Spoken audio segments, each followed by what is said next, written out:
za ove nekretnine i čitam oglas za kuću i kaže, mislim shvatio sam da je greška, ali oglas kaže prodajem kuću 5000 kilometara od Kratova.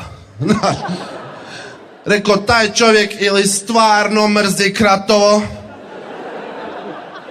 do te mjere da se tek na 5000 kilometara udaljenosti osjeća ugodno, ili mu je Kratovo centar svijeta. Di ti je kuća? Pa 5000 kilometara od Kratova. Pa. Volim gledat vremensku prognozu da bi znao kako da se obučem. I da bi uopće došao do vremenske prognoze, moram prvo istrpiti cijele vijesti gdje me uvjeravaju da je sve super, nema nekakvih problema.